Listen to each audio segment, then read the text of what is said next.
இதுதான் அம்மா என் கேள்வி. கருமேனி என் தோழி பத்தி சொல்லு. மூங்கில் அது வாங்கும் உயிர் மூச்சா இருக்குது அன்பு.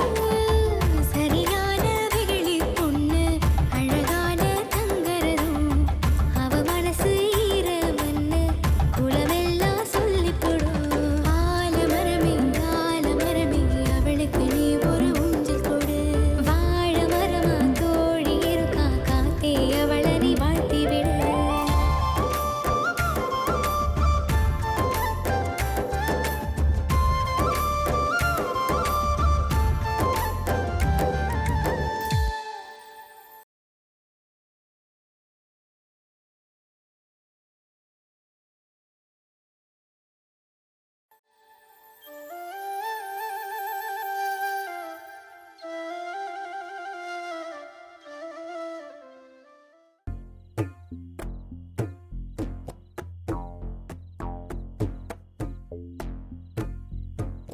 இந்தா சாமி பால் வெது வெதுன்னு இருக்கு, சூடாறக்குள்ள குடிச்சிரு சாமி. எனக்கு இருக்கிற கோவத்துக்கு இந்த பாலுன்னு தான் பாக்கியாக்கும். ஏன் சாமி இப்படி பேசுற? பள்ளிக்கூடத்துல இருந்து வந்ததுல இருந்து இப்படி கோவமாவே இருக்கிறியே. ஏன் அப்பதா அத்தைய அத்தைன்னு கூப்பிடாம பின்ன எப்படி கூப்பிடுவாங்க? அத்தைய அத்தைன்னு தான் கூப்பிடுவாங்க, அதுல என்ன உனக்கு சந்தேகம்? சந்தேகம் வந்ததுனால தான் உங்ககிட்ட கேட்டேன். எனக்கு ஒரு அத்தை இருக்காங்களே, அவங்கள அத்தைன்னு கூப்பிட கூடாதாமா, டீச்சர்னு தான் கூப்பிடணுமாமா. என்ற பொண்ணா அப்படி சொன்னா? ஆமா அப்பதா, வீட்ல தான் எல்லாரும் அத்தை கிட்ட சண்டை போட்டிருக்கீங்களே, நானாவது பாசத்தோட பேசலான்னு பார்த்தா என்னை திட்டுறாங்க. ஆரோட உறவு வேணாம் தானே இங்க வந்திருக்கேன், உனக்கு என்னடி அத்தை உறவு வேண்டி கிடக்குதுன்னு என்ன சத்தம் போடுறாங்க. அது அவளுக்கு நம்ம மேல கோவம் சாமி. அப்படியே சொல்லி இருந்தாலும் நம்ம அத்தை தானே சொன்னா. இதையெல்லாம் நீ மனசுல வச்சுக்காத சாமி. என் கூட படிக்கிறவங்க முன்னாடி என்ன திட்டினா அது எனக்கு அவமானம் இல்லையா? அதுவும் அந்த கண்ணம்மா முன்னாடி என்ன திட்டுறாங்க. கண்ணம்மா என்ன ஒரு தினுசா பார்த்தா தெரியுமா? வீட்டுல இருக்கிறவங்க எல்லாம் உன்ற அத்தை மேல கோவமா இருக்காங்க. நீ இந்த விஷயத்த சொன்னீனா எச்சா கோவப்படுவாங்க சாமி. என்ன பண்ணம்மா? ஆறு கோவப்படுவா? கோவப்படுற மாதிரி என்ற பேத்தி என்ன பேசி போட்டா? அது ஒண்ணும் இல்லைங்க தாத்தா. அப்பத்தா போய் சொல்றாங்க, பள்ளிக்கூடத்துல என்ன அவமானப்படுத்திட்டாங்க. என்னது? உனக்கு அவமானமா? என்னாச்சு கண்ணு? நாம கட்டின பள்ளிக்கூடத்துல உனக்கு அவமானமா? சொல்லு கண்ணு, உன்னை அவமானப்படுத்துனது யாரு? வேற யாரு? அத்தைதான். அத்தையா? அவையா உன்னை அவமானப்படுத்துறா? அவங்கள அத்தைன்னு கூப்பிட்டேன் தாத்தா. அத்தைன்னு உறவு சொல்லி எல்லாம் கூப்பிடாத, டீச்சர்னு மட்டும் தான் கூப்பிடணும்னு கண்டிஷனா சொல்லிட்டாங்க தாத்தா. என்ன பண்ணுமா இது? வீட்டுல பெரியவங்களுக்குள்ள பிரச்சனைனா அத சின்ன பிள்ளைகிட்டயா காட்டுறது? அவளை ஊருக்குள்ள விட்டதே தப்பா போச்சு.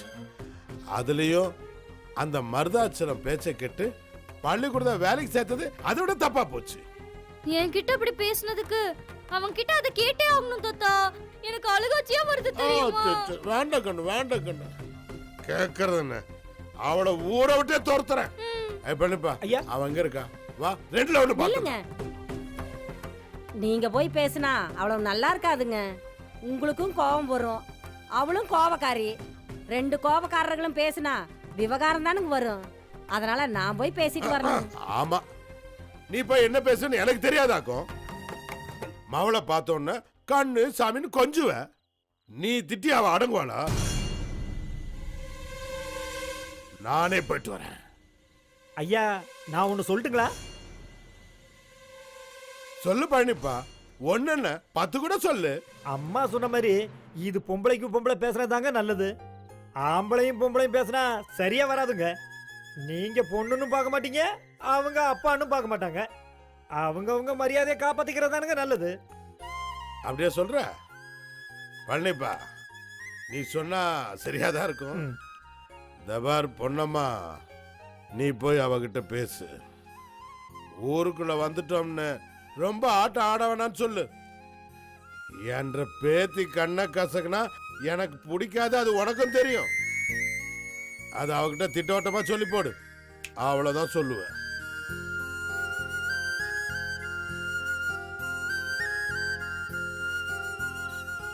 அப்பதா அத்தையை நீ திட்டும் போது உன்ற பக்கத்துல நானும் இருக்கணும்.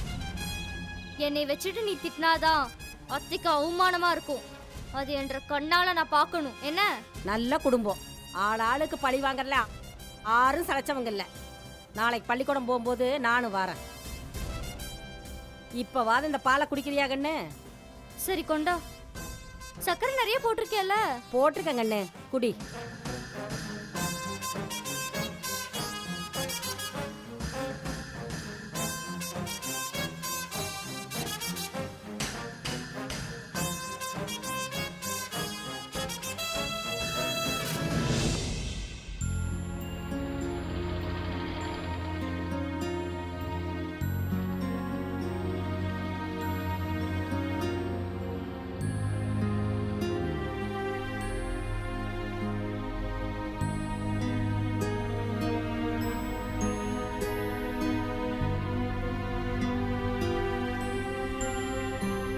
நீ எதுக்கு என்ன விசனப்படுற?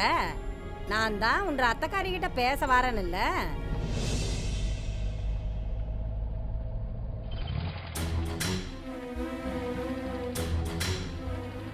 கண்ணையா, கொஞ்சம் வண்டியை நிறுத்து.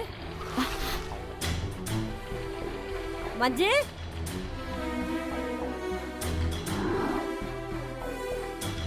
மஞ்சு, மஞ்சு நில்லுமா.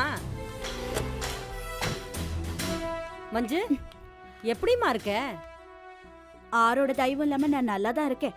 நான் உன்னை பார்க்கத்தான் வந்துகிட்டு இருந்தேன். சொந்தம் பந்தம் ஒட்டு உறவு எதுவும் இல்லைன்னு ஆனதுக்கு அப்புறம் நீ எதுக்கு என்னைய பார்க்க வர?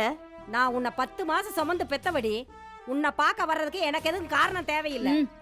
அந்த மாதிரி பாசெல்லாம் என்ற மனசுக்குள்ள இல்ல. இப்ப வந்த விஷயம் என்ன அத மாத்திரம் சொல்லு. எனக்கு வேலைக்கு நேரமாச்சு. இதோ இங்க நிக்கிறாளே, இவ யார் உனக்கு? கூட பிறந்தவனோட பொண்ணு தானே? அவ அத்தைன்னு கூப்பிட்டதுக்கு திட்டினியாமே. எப்படி பார்த்தாலும் நீ தாண்டி அவளுக்கு அத்தை.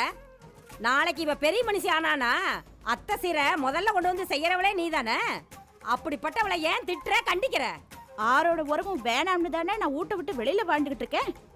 இவ எதுக்கு என்ன உறவு வச்சு கூப்பிடணும்? என்ன பேசிட்டு இருக்க? குடும்பத்துல தப்பு பண்ணவ நீதான். நீ எதுக்கு எங்க மேல கோபத்தை காட்டுற? வீட்டை விட்டு ஓடி போனவ தானே நீ.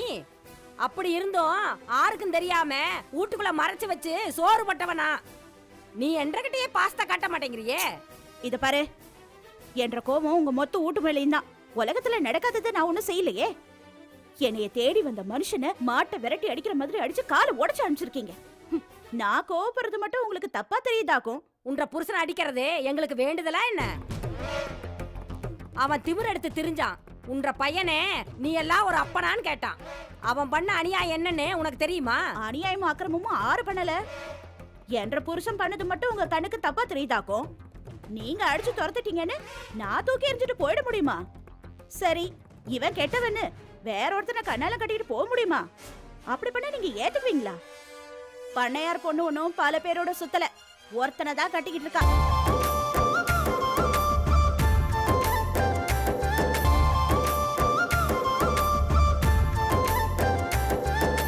பண்ணையார் பொண்ணு ஒன்னும் பல பேரோட சுத்தல, ஒருத்தனை தான் கட்டிக்கிட்டு இருக்கா.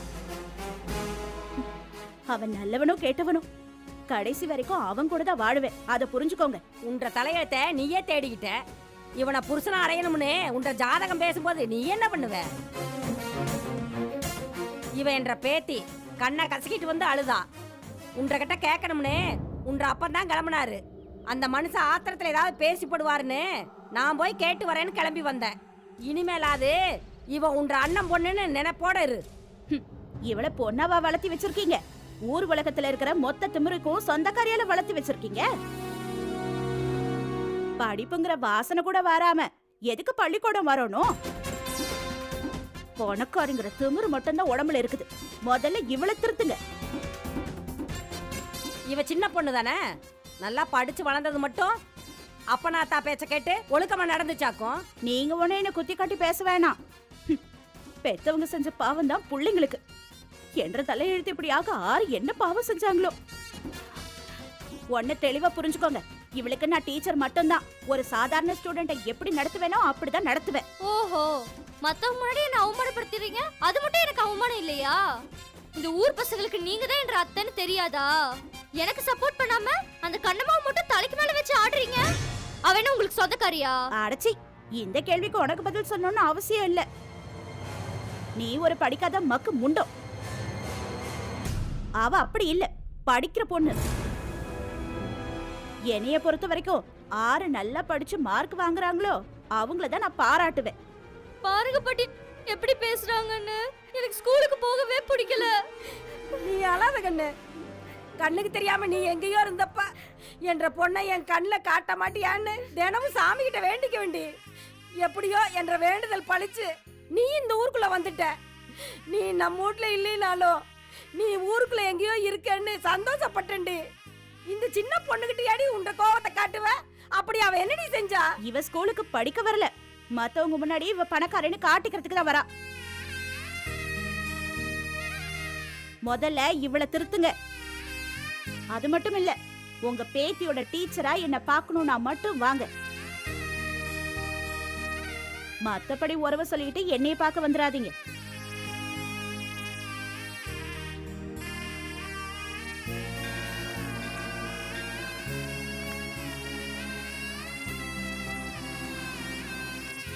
உன்ற தாத்தனுக்கு இருக்கிற கோபமும் ரோசமும் அப்படியே இருக்குது இவகிட்ட. பார்க்கலாம் எத்தனை நாளைக்கு தான் இவ இப்படியே இருப்பான்னு.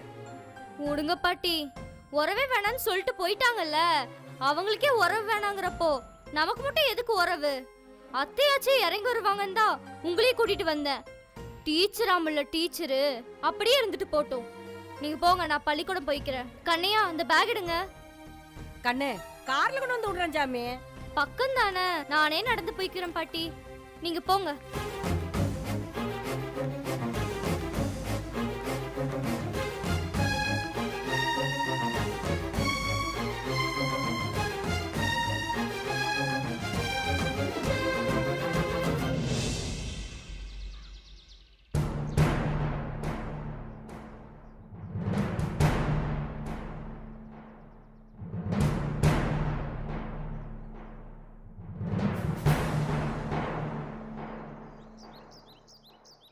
இந்த ஊரையே காப்பாத்திட்டு இருக்கிற காவல் தெய்வம் அரச வேம்பு விநாயகரை வணங்கி இத்தனை வருஷமா இந்த ஊர்ல நியாய தர்மத்தை காப்பாத்திட்டு இருந்த எங்க வம்சத்தை வணங்கி இந்த பஞ்சாயத்துக்கு வந்திருக்கிற உங்க எல்லாருக்கும் என்னோட வணக்கத்தை சொல்லி போட்டு பஞ்சாயத்தை ஆரம்பிக்கிறேன்.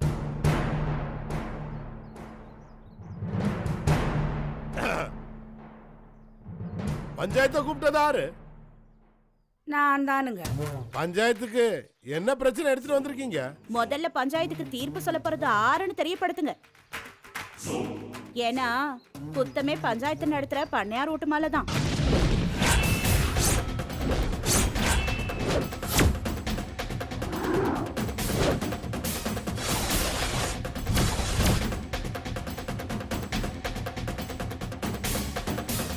குத்தவாளியா இருக்கிறவரே தீர்ப்பு சொல்ற பொறுப்புல இருந்தா பஞ்சாயத்தை கூட்டினவங்களுக்கு நியாயம் எப்படிங்க கிடைக்கும்?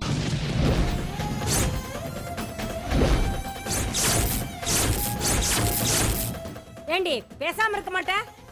ஏனுங்க பஞ்சாயத்துல ஆறு வேணாலும் பேசுறதுக்கு உரிமை இருக்குங்களா? பண்ணையார் வீட்டு பொண்ணே பஞ்சாயத்து பண்ற யோகிதை பண்ணையாருக்கு இல்லைன்னு சொன்னதுக்கு அப்புறம் ஏனுங்க அங்க உட்காந்துருக்கிறதுல என்னங்க நியாயம் இருக்கு? அதுக்காக பரம்பரையா பஞ்சாயத்து பண்ற என்ற மகன் குற்றவாளியா நிக்கணுமா? எங்க பரம்பரைக்கே அந்த பழக்கம் கிடையாது. இந்த பார், இஷ்டம் தான் பஞ்சாயத்துல நில்லு, இல்லைன்னா போய்கிட்டே இரு. பரம்பரை பத்தியெல்லாம் இங்க யாரும் பேச வேண்டாம். பாதிக்கப்பட்டவங்க சொல்றத பஞ்சாயத்து கேட்கணும். இல்லைன்னா சட்டம் இருக்குது, போலீஸ் இருக்குது, கோர்ட் இருக்குது. ஆறுங்க அனாவசியமெல்லாம் பேச வேணாம். எனக்கு இப்ப ரொம்ப சந்தோஷமா இருக்குது. எப்படி நடக்கணும், எப்படி பேசணும்னு நான் கத்து கொடுத்ததுங்கெல்லாம் என்ற முன்னாடியே நின்று பேசுறத பார்க்கும்போது ரொம்ப சந்தோஷமா இருக்குது. என்ன பண்றது, ஓடுற ரத்தம் என்ற ரத்தமாச்ச, அதுங்க அப்படிதான் பேசும். தலைக்கு மேல வளர்ந்துட்டோம்னு தலைகால் புரியாம பேசிட்டு இருக்குதுங்க. நான் ஒன்னும் இதுக்கெல்லாம் பதில் சொல்ல விரும்பல. என்ன, ஊருக்கே பஞ்சாயத்து பண்ணி தான் எனக்கு பழக்கம். எனக்கே பஞ்சாயத்துங்கிற நிலைமை வந்ததுக்கு அப்புறம் நான் குத்தவாளியாவே நினைக்கிறேன். நம்ம ஊர்ல வாத்தியாரா இருந்து நம்ம ஊருக்கு பல நல்லது செஞ்ச மருதாசலத்தை இந்த பஞ்சாயத்துக்கு தலைமையத்தை நடத்தி கொடுக்கணும்னு உங்க எல்லார் சார்பாகவும் கேட்டுக்கிறேன். ரத்னம், ம்.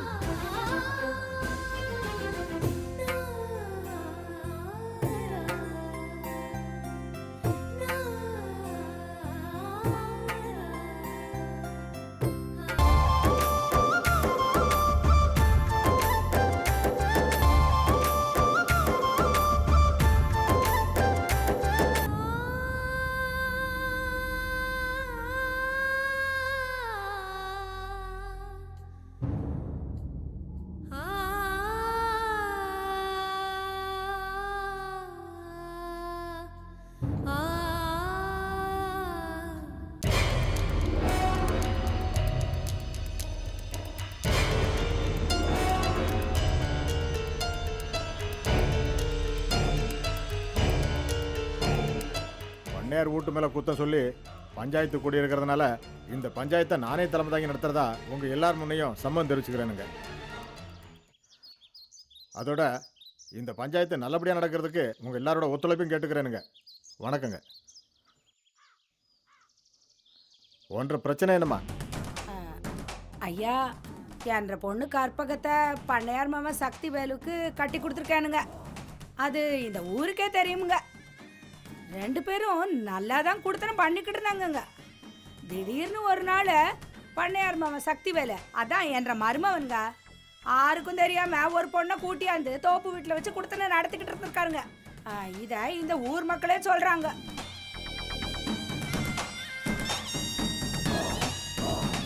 ஊரே பேசும்போது கட்டின பொண்டாட்டி பேச மாட்டாங்களேயா. அதனால மனசு வேதனைப்பட்டு என்ற பொண்ணு என்ற வீட்டுக்கு வந்து என்கிட்ட அழுதுச்சுங்க. பொண்டாட்டி இருக்கும்போது எவ்வளையோ கூட்டியாந்து வச்சா கட்டின பொண்டாட்டி வருத்தப்பட மாட்டாங்களே ஐயா, நீங்களே சொல்லுங்க. அதான் பொய்ன்னு ஆயிடுச்சுல்ல, அந்த கதை திரும்ப எதுக்கு பேசணும்? நடந்தது தானே சொல்றாங்க, அதை சொல்லக்கூடாதுன்னா எப்படி? ஒரு காலம் யாரும் பேச வேண்டாமுங்க. அவங்க சொல்ல வேண்டியதை சொல்லி போடட்டும். அப்புறம் அந்த பொண்ணை என்ன சொல்லி அனுப்பி வச்சாங்களோ தெரியாதுங்கய்யா. நானும் என்ற பொண்ணை சமாதானப்படுத்தி அவங்க வீட்டில் கொண்டு போய் விட்டுட்டு வந்தேனுங்கய்யா.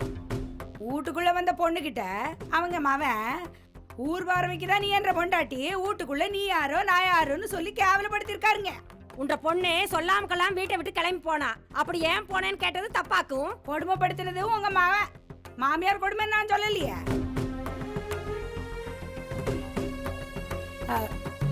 ஐயா, சொல்றதுக்கே நாக்கு கூசுங்கய்யா. என்ற பொண்ணு கர்ப்பமா இருந்தாங்க, அவளை அடிச்சு உதச்சு இப்ப என்ற பொண்ணோட கர்ப்பம் கலைஞ்சு போச்சுங்க.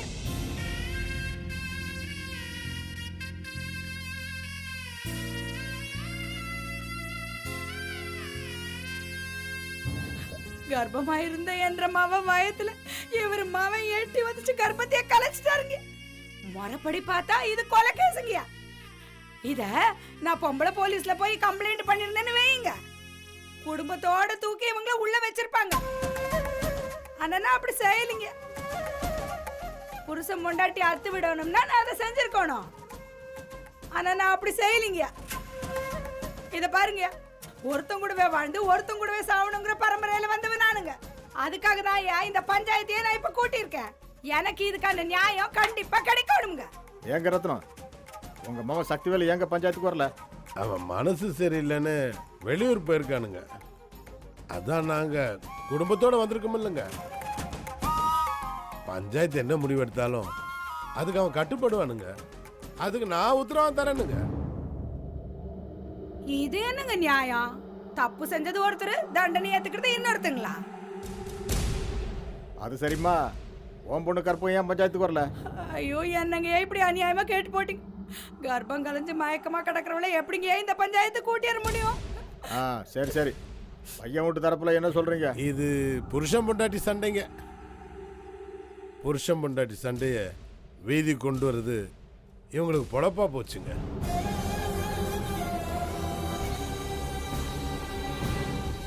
இந்த காலத்து பொண்ணுகளுக்கு கற்பம் கலையிறது ஒன்றும் பெரிய விஷயம் இல்லை. வீட்டுக்கு வீடு இது நடந்துக்கிட்டு தாங்க இருக்கு. தானா நடந்திருந்தா எதுக்கு பஞ்சாயத்தை கூட்ட போறாங்க? பண்ணையார் ரூட்ல ஆளுங்களை அடிக்கிறதும் கையை காலை உடைக்கிறதும் கர்ப்பத்தை கலைக்கிறதும் பெரிய விஷயம் இல்லைங்க. இதெல்லாம் இவங்களுக்கு கை வந்த கலை. ஐயா, தப்பு செஞ்சவங்களுக்கு சரியான தண்டனையை கொடுங்க. இந்த பஞ்சாயத்து முக்கியமான பஞ்சாயத்து. தப்பு யாரு செஞ்சாலும் தண்டனை உண்டுன்னு ஊருக்கே தெரிய வேண்டிய பஞ்சாயத்துங்க. உனக்கு வாய் நீளமா தாண்டி போச்சு. எங்க நின்னுட்டு என்ன பேசிக்கிட்டு இருக்க? அக்கா அமைதியாரு, அமைதியாரு. ஆட்டாங்கல்ல காத்துல பறக்கும்போது அம்மைக்கல் பறக்காத என்ன? கொம்பு முளைச்ச கண்ணுக்குட்டி முட்டை வர்றது சகஜம் தானே. சரி சரி, நடந்தது என்னன்னு தெரிஞ்சு போச்சு. ஆனால் குற்றம் சாட்டப்பட்ட பையனும் பஞ்சாயத்தில் இல்லை, அவனால் பாதிக்கப்பட்ட பொண்ணும் இந்த பஞ்சாயத்தில் இல்லைங்க. சம்மந்தப்பட்டவங்க இல்லாமல் அவங்கள பற்றி தீர்ப்பு சொல்கிறதும் நியாயம் இல்லைங்க. அதனால் அடுத்த பஞ்சாயத்தில் பண்ணையார் வீட்டு மகனும் பண்ணையார் வீட்டு மருமகளும் கண்டிப்பாக கலந்துக்கணும்னு இந்த பஞ்சாயத்து உத்தரவிடுதுங்க. அதனால் இந்த பஞ்சாயத்தை இத்தோட நான் கலைச்சிக்கிறேன். அடுத்த முறை எப்போ கூடணுங்கிறது நான் முடிவு பண்ணி சொல்கிறேனுங்க.